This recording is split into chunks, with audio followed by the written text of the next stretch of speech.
வணக்கம் ஃப்ரெண்ட்ஸ். திருமணத்திற்கு பின்பு தன்னுடைய கணவருக்கு பிடித்த பெண்ணையே கல்யாணம் செய்து வைத்து வேர்ல்டு ஃபேமஸ் ஆகிய பெண் தன்னுடைய கணவருக்கு சொந்த செலவிலேயே திருமணம் செய்து வைத்து அந்த பெண்ணுடனே சேர்ந்து கூட்டு குடும்பமாக வாழ இருக்கும் புதுமை பெண்.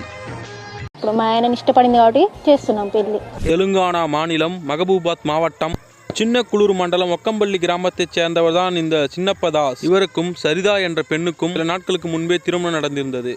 இவர்கள் இருவருக்கும் ஒரு மகன் மற்றும் மகள் குழந்தை உள்ளது.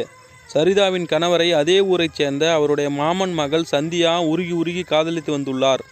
அதேபோல் சரிதாவின் கணவரான சின்னப்பதாஸ்க்கும் ஒரு ஓரத்தில் சந்தியாவின் மீது காதல் வந்துள்ளது. மாற்றுத்திறனாளியான சந்தியா, எனது மாமனை ஆசையாக எனக்கு கட்டித்தருகிறா என்று சரிதாவிடம் கேட்க, சரிதாவும் முகம் சுளிக்காமல் சந்தியாவை தன் கணவருக்கே திருமணம் செய்து வைத்துள்ளார். சரிதா மாற்றுத்திறனாளியான சந்தியாவை பார்த்துக்கொள்ளும் நோக்கிலே இத்திருமணத்தை நடத்தியதாக கூறியுள்ளார்.